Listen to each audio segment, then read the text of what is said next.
e io sono ragioniere.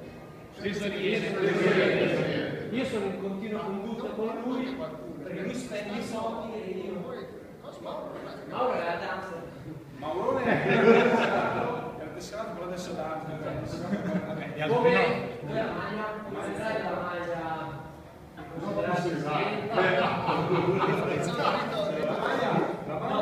questi sono gli esempi strani che siamo, tipo una squadra di football. Sì. Zirrine.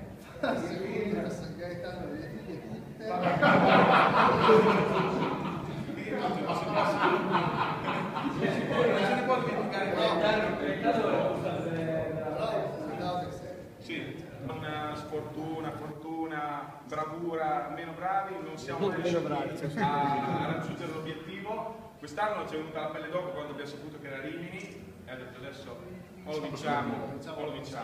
È stata durissima, la finale è stata al Cardio Palma contro Firenze, è stata una guerra, chi è venuto lo sa e quant'altro, e siamo orgogliosi di rappresentare anche Rimini. A Cancun andate. Ci piacerebbe molto. Se il comune finanzia. Soltanto per la finalità sportiva. Certo. Chiaramente. Il comune chiaramente può sponsorizzare. Il comune si fa la carica di È stato registrato. Stiamo registrando. No, ragazzi, qua ti sottolinea l'importanza dei video, non delle foto.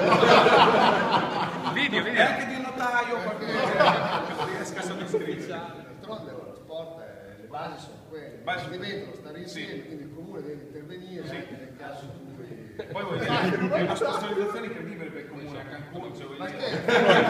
che? Località turistica con Immagini il turismo in camping, tutti da Cancun. Ma noi non abbiamo mai qui davanti, che l'abbiamo preso. Comune, whisky che dai soldi, chi lo sa, non c'è problema. Sotto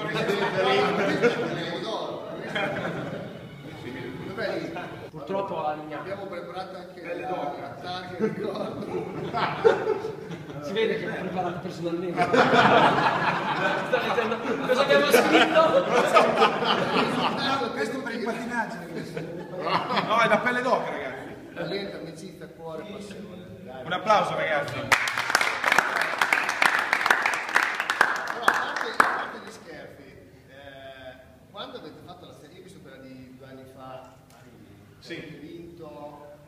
Noi festeggiamo comunque, cioè è difficile dire. Cioè, la differenza vostra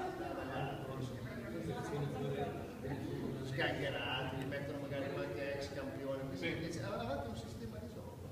Sì. Madonna, È una bravura. È sapacchia. Agli scapula si doveva di sangue.